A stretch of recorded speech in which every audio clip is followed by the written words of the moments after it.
I know Steve and Laird, you were working on stuff, so I might hear from you. Sure. And then we've got Lisa's survey that she posted out for anybody who saw it. So we'll talk about that too. But yeah, Steve and Laird, do you want to talk about where you're up to? Sure.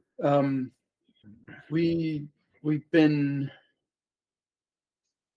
I mean, the sort of concise thing, which is the contact map. We've been through that. We've talked through some options. We think it's probably take a small team 3 or 4 weeks to implement, depending on the final specs and how many bells and whistles. But so it's the kind of thing we'd want to raise probably $30,000 for, something like that. So we have the map that we have on NCBS now, and the idea is that people could self-register to be contactable, and they would fill in a little bit more information than they do now to get a user account. They would be that they would probably be visible on the map if to logged in users, probably not to everybody, not to the wider public, but or they might actually, we had a sort of a hybrid idea, which is if say I'm contactable, I've registered as being contactable. If you're online in Pittsburgh, you might be able to see that there's a pin, but you wouldn't be able to know, you wouldn't be able to email me or contact me until you had registered and logged in. Kind of like that approach. It protects you a little bit. We had the idea of, so say I did put myself as a contact, it could sort of randomize. So if I say, well, I'm at 7420 Ben Hur Street, it could randomize that, pick a location somewhere within like a mile of that, and draw a circle around that random location. So it's not an exact, you can't see exactly where I am, but you know roughly where I am. Yeah, that's what Airbnb does before you've actually booked the accommodation. Right, yeah, that kind of thing. Yeah. And then if you want to contact, you get a prompt to create your account, your profile. This is just a question. It's not something we could decide later, but if you want to contact me, do you have to put yourself on the map? Make yourself contactable. Maybe, yeah. Doesn't matter too much. This is that hybrid approach I was talking about.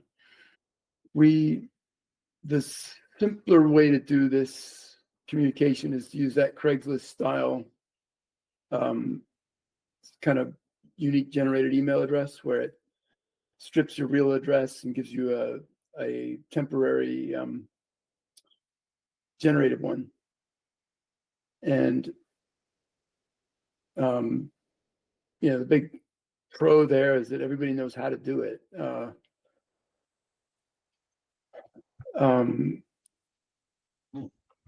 It's it's not trivial to set up, but it's doable. And probably the big con is that nobody's tracking it. So if it's not showing up in a tracked messages system inside. So if it gets lost or spam filtered, it's just gone. This is a little more complicated with tracking the messages inside the system, and it's the con here is that people using an unfamiliar messaging system, they might just balk at that. But either way is doable. They're not that different in terms of effort. This is just if you're registering, what should we require? We talked about, are you going to be on the map, approximate location, spoken languages that you have. We're thinking we'd add we kind of keep the current form that we have and then add a second step map profile to, if you're going to do this, you would fill in this second small form to do it. We like the idea of having a vetting question. And I realize people could say anything, but it for one thing, if it's real, it will give you valuable information for the conversation that you're going to have. And it at least makes people put something in there, so. And would the answer to that be publicly visible? Is that what you're thinking? No, but that's just information for the back end, basically. Well, and if you, like, let's say I'm contactable and you're new, you sign up, you say, oh, I'm David Moffat, and I found about Swedenborg when I was, had a near-death experience. And then if you contact me, I would be able to see your background, your description of your background. So then I could say, oh, so I understand you're interested in near-death experiences, and we could start from there. That's what I was thinking, a kind of a person-to-person level thing. The other thing we could do is have an admin kind of have it go through an admin where that profile request gets approved by somebody that is, has increased privileges. I guess I was thinking that this was more of a vetting question for an admin, whereas I think there's a different field that's just like about me that would be shared with other people. Okay. But it could. So you're thinking, sorry. Would a vague question like I heard about Swedenborg on the internet, would that get past an admin, or would you want more detail than that? Yeah, that's a good question. There's a section further down about sort of vetting questions on this document, but Right here. I think kind of what Steve was saying is just not that it's really going to be some sort of real filter, and anybody can just Google something about Swedenborg, but it's better than nothing, and it might tell you something about whether or not this is a genuine person or not. It's obviously not a. Yeah, I think Swedenborg is the Antichrist, and you're all going to hell. That might be a little bit of a red flag. So I suppose it could sort of, if, and there's some more about this in those bullets there, but if it, you registered and your account was started out as, pending approval or something by an admin could then sort of have a conversation with you based on your question, saying, oh, so you found about the internet, Swedenborg on the internet, what websites have you seen? Or, you could do a little bit of dialogue before you decided to approve the person. But if we're even going to put an admin in front of it, I don't know, but could be used. My gut would say putting an admin there would complicate and also put some burden, both time and responsibility on somebody's shoulders that isn't necessary. Certainly the answer I found out about Swedenborg on the internet, that's not something we would reject somebody for, but maybe the question is, in 50 words or less, where do you discover Swedenborg and what was it about his teachings that struck you the most, or something like that, just to get something more than a sentence out of somebody. Yeah, but I guess if we're not going to vet it, then doesn't matter. Nobody. Yeah. But sure. We have an AI vetter? Yeah, we could to a degree. Well, yeah, that's what strikes me. We've got AI available to us doing that kind of thing, and maybe it's programmed to flag certain responses, or or you have someone does this a random sample and just checks in every so often. Yeah, You could have the AI vetting for AI responses. That'd be kind of funny. Yeah. They might protect its own. Yeah, that's right. You're approved. Yeah. Yeah. Yeah. It's interesting because I don't really know what would happen. I mean, ideally, we would get so much traffic that it would become a burden, that my fear is it'd be the opposite, that, there won't be enough and it'll be too sparse and, contactable people won't sign up and visitors won't sign up and groups won't form and all that. But yeah, I'm going back to the vetting versus not vetting. The vetting could simply be, have they filled in the blanks with enough information, i.e., between 25 to 50 word answer to that question. And then that answer would be available under a profile for anybody that was contemplating connecting with this person. Mhm. So you'd have a data-driven vetting process up front, and then an individual vetting process downstream. I think one thing is that people aren't necessarily used to having their vetting questions be like the answer of those to be available for other people to look at who aren't the admins, so they might not take it fully seriously. You would probably have to let them know, like, this is your preamble to your account that other people will see. Yeah, well, I think it would simply be, here, set up a profile. Yeah.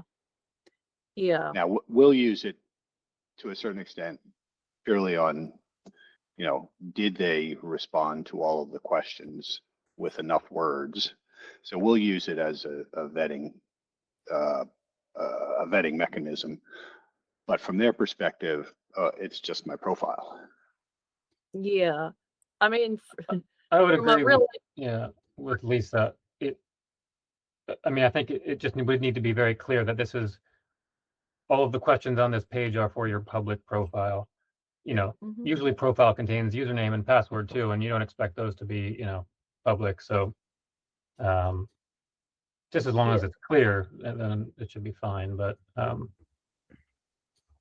from my experience on Facebook groups, I would say it's not too hard as an admin to vet people. We have, little questions that Swedenborgians would know that are kind of obvious, fill in the blank, good and blank, love and blank. Like, if you're a Swedenborgian, you would know the answers are truth and wisdom. I remember in Bernathen, in person, if you show up, you're vetted by somebody who is older asking you who you're related to.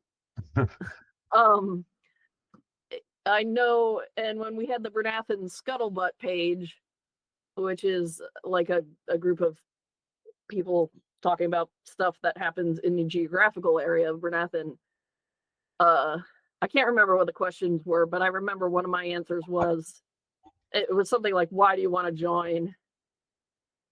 And I wrote, good and truth. Is the answer good and truth? I just want to scuttle with the rest of the butts. So it wasn't a non-serious answer, but got me admitted. And I think you could expect more of the same. But I don't think it would be too burdensome, actually, to do that. I don't think more than a few people join in a day, usually. Jack had his hand up. Yeah, I wonder. I mean, it's inevitable that someone at some point is going to manage to get through the security. Is it just as important how quickly you can eject them? Yeah. Good. And is there a way for people to flag people who need to be rejected, need to be removed? I mean, we talked about that, didn't we? I suppose, user reviews on eBay as an example, or Airbnb. They all have their user reviews. Yeah, Laird, where do we have that ejecting thing? Right there in the vetting stuff. Report this user. Notifies admins. We would suggest sort of auto suspending an account, even with just, somebody reports somebody else. You sort of auto suspend the reported person until an admin can talk to whoever reported it and make a decision and ban them.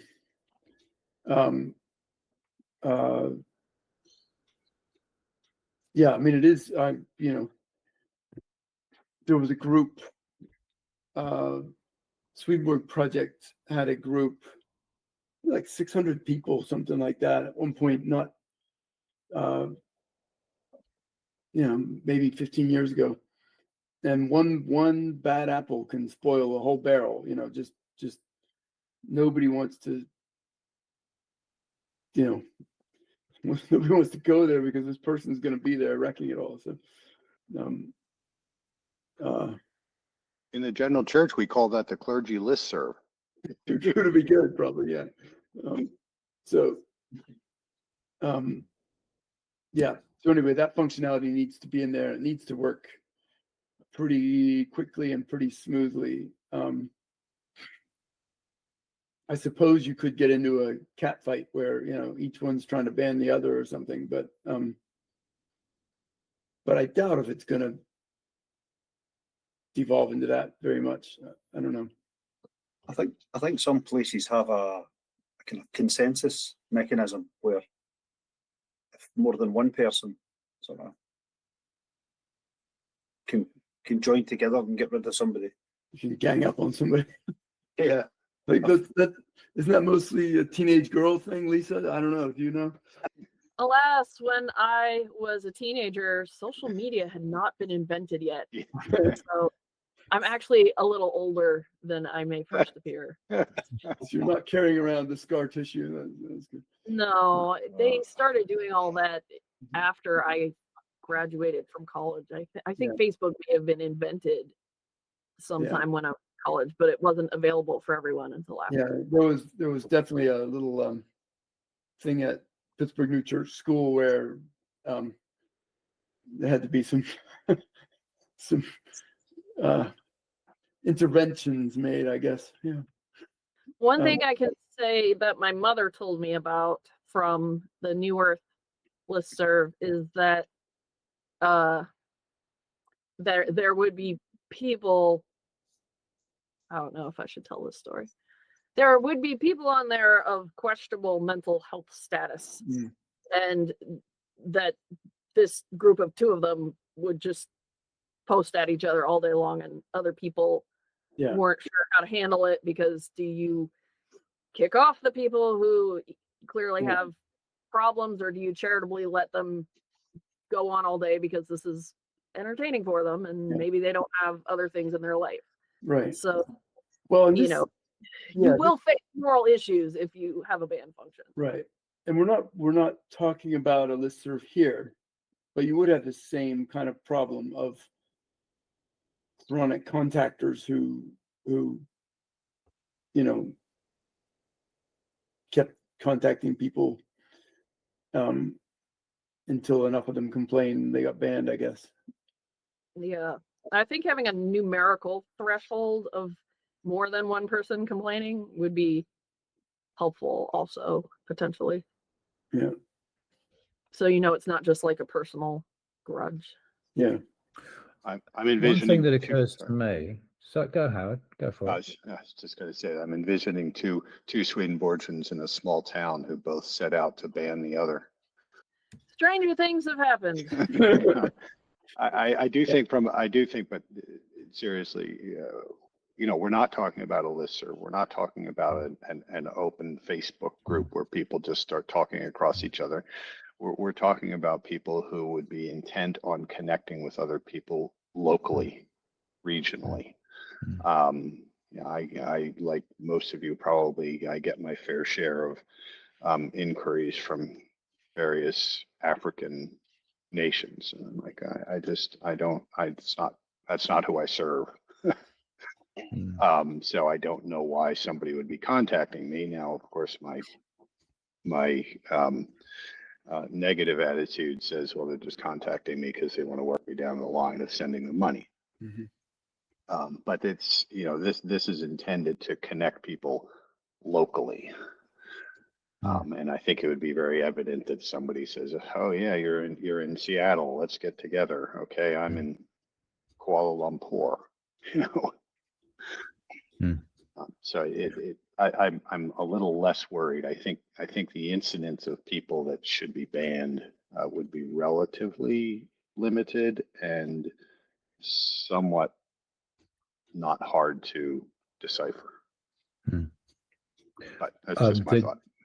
The only thing I'll add to that, Howard, is one of the things we talked about was connecting over mutual interests as well. So there's a case where you might have, dispersed geographical contact. But I wonder whether you can do something as simple as just have the site monitor people who are kind of outliers in terms of trying to spam and trying to reach out and talk to as many people as possible without. So there's a they're phishing, rather than actually that if someone's getting on there and just contacting everybody they possibly can, then that ought to be a red flag. But if you're talking about someone, who we're expecting them to log on, we're expecting them to look for people who are probably local to them, one or two interests, but that's going to be like kind of the lid, isn't it? That's will be as far as it goes. So anybody's exceeding that sort of limit, maybe it just flags it to an administrator who then just looks through and thinks, is this reasonable? Yeah. Yeah. Yep. Now, me in my non-technical mind thinks that sounds like it's a doable thing, but I don't know. Well, That's another $30,000. No, but it's a good point that would happen, and we would need to detect it and stop it. And that would be, you could say, for example, I'm in Pittsburgh. I make an account. Do I need to see who's in Melbourne on the map, or can I just see who's in a 150-mile radius of Pittsburgh? That might be a way to kind of mitigate that problem a little bit. But it doesn't get to what you were saying, which is the interest areas. That wouldn't help there. I can see scenarios where people might be interested in distant locations for them, like me that lives in 2 different countries or travels somewhere a lot or something. You might want to know, when I'm up in Queensland, is there someone I can see or something? I don't know. Yeah, that's true. So that would it would be a flag for an admin who would then check it out, I suppose, rather than, the machine says just no. It's that it goes to a human for attention who checks it out, or maybe the system says no, sends it to the human who then asks the questions and then reactivates it or something like that. So, oh, that's Roz. She lives in 2 countries. That's okay. Yeah. Howard? I was just going to use the example that Roz gave, more along the lines of, hey, I'm traveling to Seattle, would love to meet up with a couple. But the other thing that I note, and I have been connected with the Nomad podcast people for years. And they will on occasion send out something that says, hey, new contact near Sydney. So they'll do that local, trying to initiate contact between listeners. How has that worked out when that's happened? How has that worked out? I haven't actually followed through with any of them. I'm just saying that they do that. They Okay. let local listeners know that somebody, a new listener has registered in their area. Mhm. Yeah, I think I saw that on Nomad too, and I think that idea is in here somewhere. Seems useful. Yeah, we did have that in here. The other thing that I would think about from the standpoint of only showing locals is, go into your map. It's great to see all those red and blue and green dots all around the world. Makes you feel like part of something bigger. Yeah, yeah. Well, we could still show all the organizations maybe, but not maybe not all the individuals. Not the individuals. Yeah. Yeah. And Or we you can could assume show- we can assume that there are individuals tied with those organizations. Yeah, right. Or we could still show the dots. Just if you try to contact one, we'll say, sorry, you can only contact people within 100-mile radius or whatever. But Unless, ways yeah, to do it. yeah. It is a question that isn't on here, but I'm thinking about is, say, Howard, your podcasts, or your videos, should those be, is that a geographic thing? These are videos emanating from Sydney or because I don't think, we do that for churches, foundation, like Swedenborg Foundation, Swedenborg Society, those kinds of publishers, schools, but we haven't done it for websites or podcasts or that sort of thing. I don't know quite that maybe that's a different layer, or maybe that's the content map kind of idea that we haven't really fully explored. So, I'd have to think about that. My thought is, like, from the Deborah's Tree point of view, is that it might be good information to say, here's a person that's affiliated with this thing that's going out across the internet, because somebody who's found Swedenborg that way might actually want to talk to a person and be so connected. there could be an icon with like a megaphone or a some kind of icon that says this is the base of a podcast, and so yours would be from Brynathan, say. Yeah. Okay. But I also was wondering, I'm sure we've covered this other places, but the safety of women with this sort of contacting thing. And I know that the dating services probably have that all covered, but already on Deborah's Tree, we've had people sort of referring to some of our female video creators as, oh, she's hot, could I meet her, and that kind of thing. I just ignore them and don't, respond, but I do, Yeah. yeah. It's an issue. I don't think we should probably show photos, maybe avatars or something, but and then as a woman, if I was going to contact someone, there's all the standard things that you do, like meet in a public place and all those things, so that you don't put yourself at risk. But that's it's the rules that David circulated on, that was Nomad, wasn't it? That they had a whole kind of. Yeah, they kind of had a kind of suggested way you make contact, a couple of online things. Yes, when you meet in a public place, or take someone with you, so they had those suggestions for people. Yeah. And I think, we will need a sort of code of conduct, sort of policy that you agree to when you sign up. And then if you don't, if your conduct is not in line with those and somebody flags you, then, that's reason for a ban. It's certainly not going to get rid of the problem, but it at least clearly states it. And, gives good reason to Hmm. take people out. And yeah, and just flagging the fact that we will do something about people who are going to cause problems. I think that's worth, just worth being out there.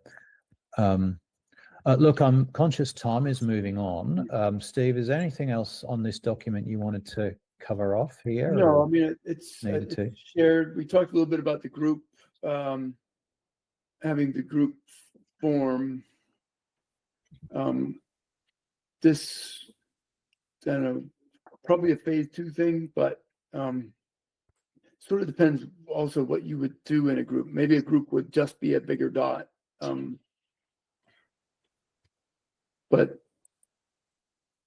there might be a little bit more info about, when you meet and who the contact is and that kind of thing. Hmm. And probably an about page, what do we do in this group? Hmm. And then this was we're just wondering, what are we putting, what are we increasing our risk if say, something does happen to somebody, do we get sued? I mean, it could happen anyway, and we do have some, we do carry insurance, but it's good. It's just something to think about. Hmm. Do you have a lawyer that can utilize language for you to basically say, meet up with your own risk or something like that? We could. I do. I use Claude AI as my lawyer a lot now. It's great on contracts and stuff. So yeah, I'm sure it would come up with something good. So, but we could check too. So anyway, yeah, Okay. David, that's kind of where we're at right now. It'd be interesting to get a little more input from some of the people that aren't here, and you guys can, edit this, insert questions, whatever. We'll. I don't feel like it's done, but I wanted to get you, some idea of scope so that, we could go from there. And Yep. NCBS might be able to kick in some of this too. But I didn't want to commit to it yet anyway. Yeah, sure. Jack. Yeah, I think it's quite an exciting prospect that if groups were meeting, you would get a diverse range of different groups meeting.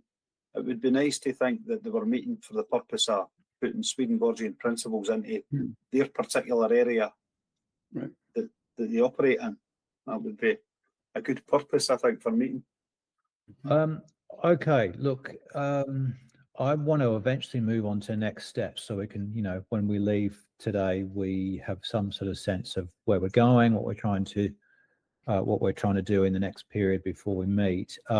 Lisa put out a survey, and I wonder whether that's a good segue into next steps. But Lisa, do you want to just talk about your survey that you emailed, I think, overnight or during the day today, depending upon where you are? Yes. I did email it overnight. I would say that some of the questions you're asking about this document could be answered by doing a survey.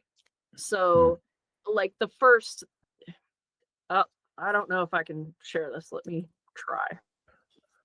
Should be able to. I can if you can't. Okay. Do you have it? Could you share it? I do. Just opening it up now. Okay. And I will share. Yeah, Chrome tab. There we go. Okay. So right now this has, I think three sections. Well, here's the preamble part. This doesn't necessarily actually describe what your group is. I sort of made it up. So the first paragraph is you explain who you are, what you are trying to do, and why this responding to the survey will help you, and why it will help the respondent, and what's going to happen to the data, stuff like that. we can rewrite that. Hmm. The second part, if you scroll down a little bit, this is where you ask about the different functions you're considering making. Now, there are things on this survey that we talked about that you might not consider making, right? So, but I just briefly, so about each of these things that are being described, you would ask the respondent to rate this on a scale of 1 to 5, completely disinterested to extremely interested, right? So, and then how much they expect to actually use the function. So that would try to let you know, is this something that basically it's trying to avoid the problem you mentioned of we build something for $30,000 or $40,000 and then nobody comes to it. If you build it, people don't always come. I have to share a hard thing with you that I spoke to my mother about my stepfather's site, New Earth, and she told me that it was, despite yearly fundraising things that he would send out, it did not fully pay for itself. So that's, and I thought New Earth was pretty popular, so that was difficult to know, and I don't want it to discourage you, but I want to convey that information so that you know that doing market research before you spend a lot of money could potentially be really important. So basically the structure of this survey is each of these functionalities that you might want to know about: message boards, chat or private messaging, maybe email hosting, interest matching, which is what we're talking about with the questions and matching people with shared interests, timeline or news sharing, which would be like if you can make a Twitter account or a Facebook where it lets you share status updates. Location sharing, notifications for Meetup is something you guys have been talking about extensively. I added some other things that I think Roz and I have maybe discussed at some point, like safe spaces for online Swedenborgian teens and children. That may be fully beyond something you would ever want to do, because there's even the people who professionally do this, like Roblox, have a hard time keeping the creepers off. But at the same time, this is a thing that people may wish they have that they don't have, is something for children and teens. Next down is a video, photo, or document sharing or content hosting.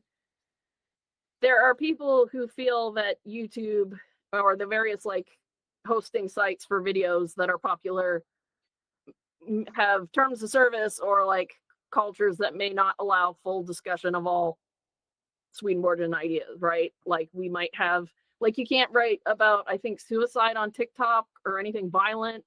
So if there's a moral issue like that, you might not be able to discuss it. So having your own Swedenborgian one might let you set the terms of service.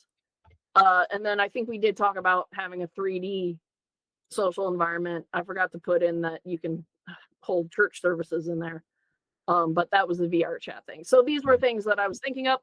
You don't have to put them on the survey. You could pick different ones. Or you could just put in there the ones that you feel you might imminently be able to develop. So then this question is, if you could only choose one of these functions, which would it be? And that's to help us figure out which one people would want first. But hopefully they've gone through and rated all those to let us know, don't build this. I would never, because you want to know if people are gonna, or if people feel they need something to replace Facebook, or if they're just satisfied with Facebook and they wouldn't want to leave. If you go down a little further, oops, there should be a space between this one and that one.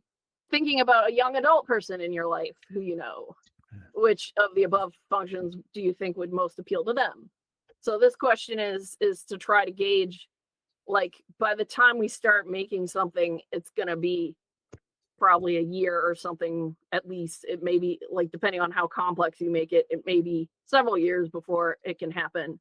So you might want to have some forward thinking, not just in the things that you create for people, that people want right now, but what are we thinking they might be interested in years down the road?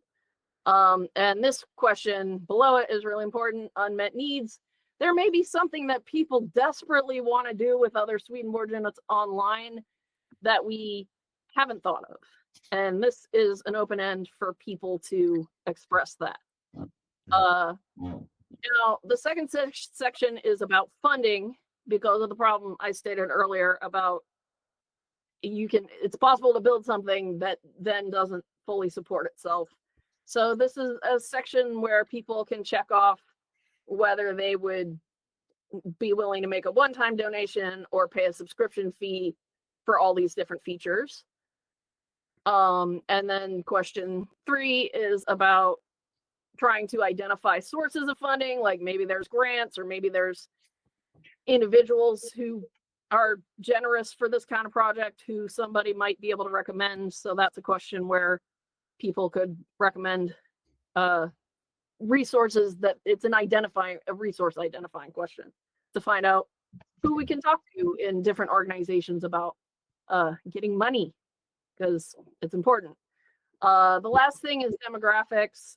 This is usually optional, and it's to figure out, like, geographic region, what regions want this, what languages would we need to support, are the gender thing, like if are the men asking for a very different product than the women, or sometimes that kind of thing happens, and it's good to know in advance.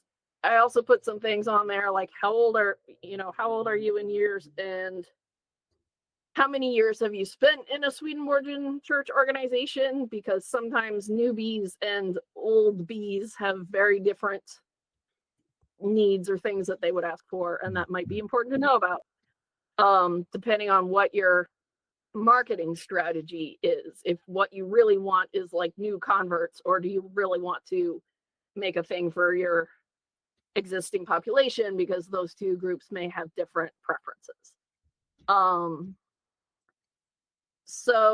And the last one is, if you have relevant skills or knowledge and you're willing to volunteer with this group, give us your email so we can contact you. So that is sort of a basic market research survey that you could do, and you could encourage people to email this to all their Swedenborgian friends or whatever. And we could collect some data and we could analyze it, and then we would know, this or that might not be, it's just not, nobody wants to have a bulletin board anymore, or nobody wants to have a duplicate sort of a Twitter. People feel exhausted by social media. They don't want this, but they really want their own YouTube platform or whatever it is. And that would hopefully, like, the more surveys, the more people you could ask in the Swedenborgian world, that would hopefully help you have guidance about what features to implement, and where to spend your money and stuff like that, and where to get more money, so that you don't end up in a bad situation of having sort of made something and then have it fizzle. So that's why I would recommend doing market research. But I also understand that you have done some looking into feasibility of some of these ideas and not other ones. So you may wish to put different features in the survey, or eliminate options that you just never consider doing, no matter how bad somebody wants it. Yeah. Thanks, Lisa. Look, I can see the value in putting something like this out. Anybody got any comments on the survey? What should or shouldn't be included if we go ahead with something like this? I'm sure I would have some comments. I don't have them yet. But yeah, I'm sure I would. I think I agree that market research is good, and that it can help you avoid expensive features that nobody really wants. I think it's a little hard to describe some of the things to some of the people who might want them. That is the challenge, you know, if you can people actually visualize what you're talking about, you know, and like sometimes people will say they want something and then you build it and then they say, oh, that's not what I was thinking of. Yeah. Oh. It's true, and it's also the case that Google Forms can, I think, add pictures. So, like, Yeah, we could right. we could Yeah. put mock-ups of what you're thinking about if you think it would help people answer the questions. Is this aimed at this? Well, it's Swedenborg social media survey, so this is aimed at David's group, not I didn't know Well, what to yes call per it. se. yeah. So I didn't know what would to call it. say, Could be. yeah, You can rename it. I would say we put it out to the social media group in the first place, but we can go wider. There's no problem in going wider, and there may be some advantage in doing so, and use the social media network to put it out. So, I mean, from my point of view, Lisa, I'd say build the thing. If we get any comments about it, you get any feedback that you incorporate, or, you know, things to include, not to include, that's all good. But it seems that, as I said before, a reasonable next step to me to try and engage some sort of interest. Obviously, we're focused particularly on the geographical page. The idea of, you know, being able to locate other people in our area, that's very much what we're focused on as the kind of mainstay of the project. But there may be other aspects of this that other things that we may build. And I could imagine there's quite a few in there that we wouldn't, you know, based on the newearth.org experience. We probably don't want a Facebook type platform, but maybe people decide they do. Yeah, But the I mean, question's worth asking. other questions we could ask to try to get a better handle on that is, like, what social media do you currently use? That might tell us, like, if our population is more of a TikTok or more of a Facebook group. And we could even put in, you know, some of the more, I was thinking of something and it escaped me. It'll come back to me. That's okay. But what I'd say, Lisa, is build it, and others of us, if you've had when you have a chance to look at what Lisa's suggesting here, put your comments in, and let's get it out to people and see what information we can gather. Yeah. It's my sense of things. One thing I would say is that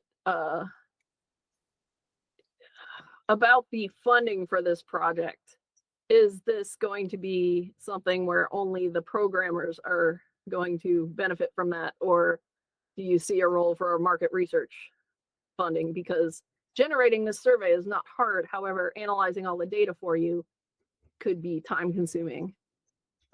So I know it's sort of like a thing where, this is difficult because we need this before we know if the rest of the project is going to be a success. But I'd be willing to do it at risk if I thought that, like, if you were able to get funding, you could, like, retroactively pay me for that kind of work. Okay. I mean, that's a reasonable request. Yeah. Sorry. But no, it's fair enough. It's a reasonable request if you're doing work, and, you know, we need to try and be able to pay you. Yeah, I mean, I do believe it. I just want to put it out there. And sometimes when you do work at risk, the risk doesn't pay off because nobody will fund it. But the other thing you should know about market research is it can often be used to convince other people who would fund this. Like, look, we have a survey here of 450 people who want a Swedenborg version of Twitter. Like, that might be able to help you get a grant or help you convince, like, a rich person that they want to invest in your thing. So yeah, thanks. Yeah, but I would love to see your comments on this and what changes you would make to it. Yeah, that would be fun. Where is that document now, Lisa? It was sent to Yeah, it was emailed and also sent on the group, the Google forum group. Yeah, so I went to the Worldwide Contacts page, Google group, and then and Lisa also sent it out to a couple of, I've got it now. there's Okay. a previous, Um, group that we'd had informal. Can you make us into editors, or do you want maybe. us to request? So into- look, so what I've done is I've actually loaded, oh, someone's looking at this. I'm I've looking at actually put it on, you're looking at it. Okay. Can I Okay. make you an editor? Yeah, Probably. go ahead. This part can be by freebie. The data analysis is really the tough part of doing a survey, and also the getting respondents if they happen to not be interested in reading the survey. I think this is going to be of interest to people. So I don't expect there to be great problems getting respondents, but we can talk about that if there is. All right, I'm just changing the editorial permissions on that. Let me just, yeah, so you should be able to edit that now. Awesome. Yeah, looks like it. Yeah, so let's make that on the to-do list for the week ahead, or weeks ahead, however long before we meet again. For giving Lisa some feedback on it, you mean? Yeah, yeah. And then Lisa, if you feel that once we reach a lull in the activity and you want to put something together, I'd be interested to see what you've got. We'll get it out via the social media network. We get it out via the emails that we've got active in the group, and see where it takes us. Are there any other things that ought to be on our to-do list before we meet again? There was a document that came in that started out about artisanal something. David's ideas. David's ideas. Oh, you got me wondering what that was. You sent a sheet of ideas. Oh, this was from the guy in the UK. Was that the one? Ideas, artisanal focus over the scientific, clouds to coffee, or perhaps wine, etc. Yeah, that Yeah. was from I think a guy called Richard in the UK. Okay. Oh, okay. I didn't realize it wasn't you. No, I just sent it out because it had come my way. I thought I'd put it out into the ether.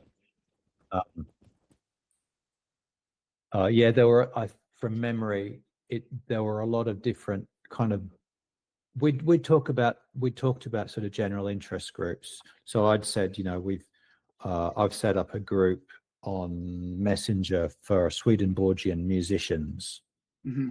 And it was kind of that thing. And it's sort of, that guy just had a lot of different ideas as to different interest groups that could be included, Yeah. So I guess that's for you, Steve, and Laird, as much of anything in terms of, the interest categories, if you want to put it in that way, whether, there's a checkbox, I'm interested in all these things, or whether you do a more open-ended, long text reply to something. I don't know. Yeah. I don't know how you do it. We weren't particularly thinking about doing interests at this juncture. But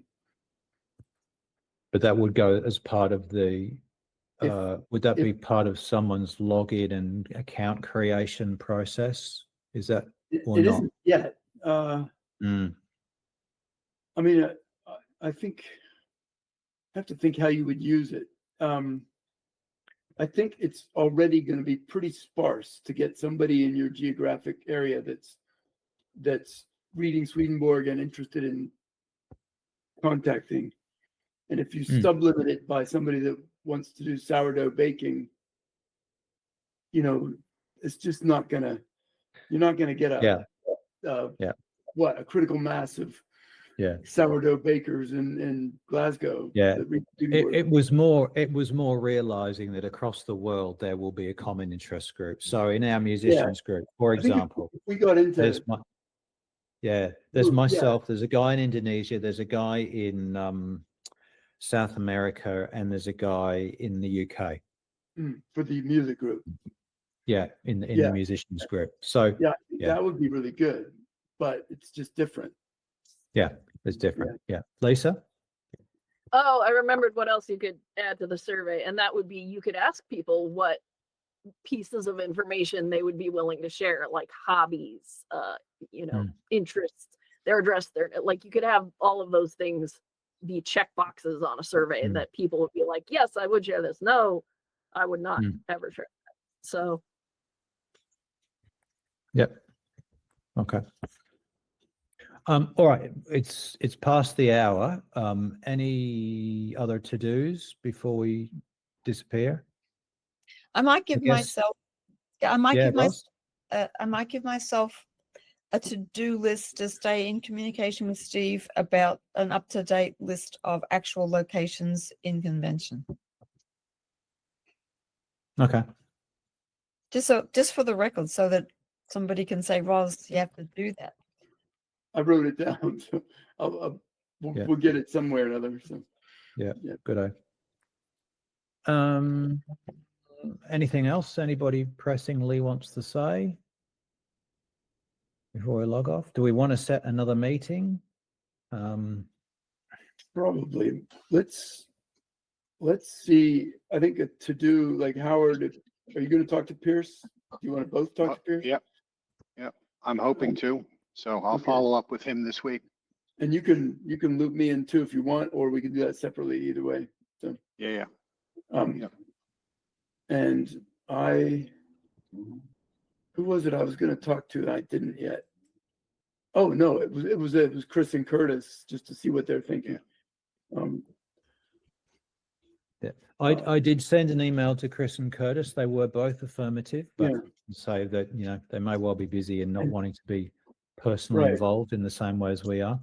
But And one thing so Chris is big on data analysis and knows a lot about at least the Swedenborg Foundation's audiences, psychographics and demographics and all that stuff. And so he would probably be a good one to loop into the survey, thought loop, whatever that is. So let's just not lose sight of the work that Lisa has done already on Right. this. So I just want to flag that as well. no, I don't mean that. I mean, it'd be good if yeah. Lisa and Chris could talk or something, because it might Yeah. help inform that. No, that's great. Okay. Look, in terms of another meeting, if we go,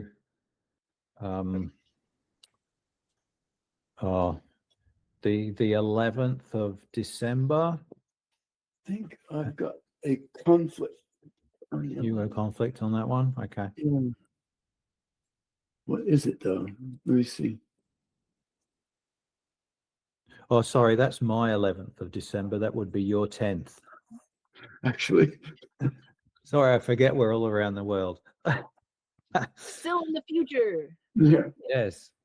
Yeah. And Um, also and- to answer Steve's question, it never hurts to have more than one source of data. So that's not a worry. That's not a concern. If they'll give you some data from off the left eye, get it. Yeah. No, I don't know. I'd be happy to know what he's got. And Roz? You're muted. I gotta go, so I'm just saying goodbye. All right, fair enough. Have a good day or evening. Bye, or Roz. whatever. Yeah. Okay. Look. So we'll meet on the 10th/11th of December, same time. I'll pop a event up on the social media network and send something out via email to everybody. Great. That will be our only meeting in December, Okay. given everything else that happens in December. And then we'll probably reconvene. I don't know. Well, it might be January or February for us in Australia with summer and things going on. Oh, that's anyway, right. I know. 11th Why don't we have a summit meeting in Australia in January? So You can join us. You can join us. We'll be in Brisbane for the family camp. Ah, yeah. okay. Mm. Well, Send me your- I will mention, I will say that the board is looking at making one of the coming family retreats as an international thing. So, you know, flag the beginning of 2027 as a possible, Yeah. you know, Yeah. head down south of the equator. That'd be good. Yeah. All righty. All right. Enjoy your evening, day, whatever it is. Thanks for joining us, Yeah. and we'll see you again.